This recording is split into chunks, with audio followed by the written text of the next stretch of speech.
La révolution, c'est des gens qui ont décidé de renverser un pouvoir protecteur pour le remplacer par un pouvoir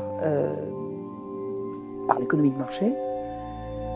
Donc c'était pas le peuple, ça venait pas de la base, c'était vraiment organisé en élite. C'est l'élite qui s'est organisée, hein. C'est l'élite qui s'est organisée. Enfin, je veux dire, c'est l'horreur. Alors qu'est-ce que c'est la Révolution française? Ben, c'est l'arrivée au pouvoir de ces gens-là. C'est tout. On vous raconte que c'est le peuple qui se soulève pour secouer le joug de la tyrannie du roi et de l'Église. C'est absolument faux. Absolument faux. Bah, le roi et l'Église, on les a massacrés. D'accord? Massacrés. Le peuple, il avait envoyé ses doléances dans les cahiers de doléances. Il a dit nulle part qu'on voulait supprimer les corporations. Il a dit nulle part qu'on voulait plus de droit absolu. Il a dit nulle part qu'il voulait plus de l'Église. Il a dit nulle part tout ce qu'on a fait. Et on lui a imposé. Et le peuple, il s'est soulevé, hein. Il s'est soulevé. Mais pas comme on a dit, pas contre qui on a dit. C'est tout mensonge et compagnie. Mensonge et compagnie. La Révolution française, c'est la prise de pouvoir sur une société organisée en ordre, dans laquelle le bien commun est une notion acceptée par tout le monde, dans lequel le roi a son rôle, la noblesse a son rôle, l'Église a son rôle, les travailleurs ont leur rôle, enfin chacun a son rôle, plus ou moins bien, enfin bon, je dis pas que tout baigne, mais c'est une espèce d'ordre établi, fondé sur le bien commun, et on le remplace par le profit. Le bien commun sera dicté par le profit, et non pas par les règles, non pas par les lois, non pas par la morale, non pas par Dieu, non pas par... voilà.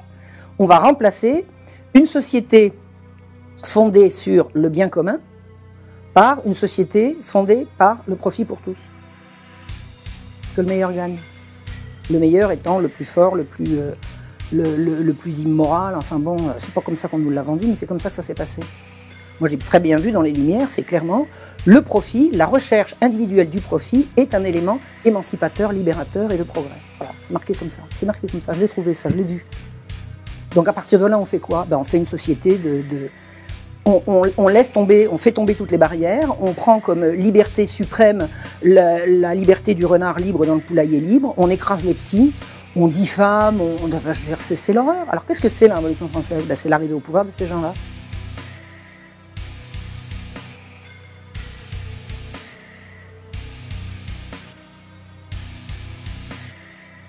La malheureuse paysannerie, qui représentait quand même 90% de la population, avait des revendications, mais jusqu'à là, c'est-à-dire que la dégradation, pendant les 30 ans qui ont précédé la Révolution française, la situation de la paysannerie s'est dramatiquement détériorée.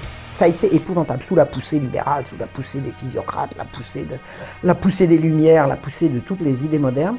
C'est une réalité qui tue, il faut le savoir, quoi. Hein, et je pense que les chiffres en France, on parle d'au moins un agriculteur par jour qui se suicide. Je pense que les chiffres sont très en deçà de la réalité pour des raisons que je n'évoquerai pas. Hein.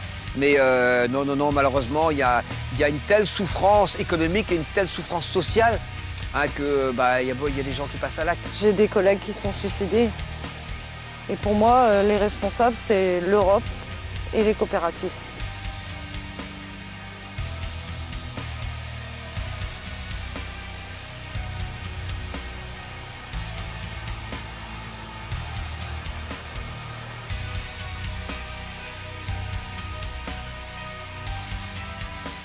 Donc tout ce qu'on fait ici, c'est pour créer les conditions pour que cette révolution... Parce que cet homme a été fabriqué un an avant l'élection, les Français ne le connaissaient pas, c'est le système médiatique, c'est la banque Rothschild qui ont fait en sorte qu'il arrive là où il est.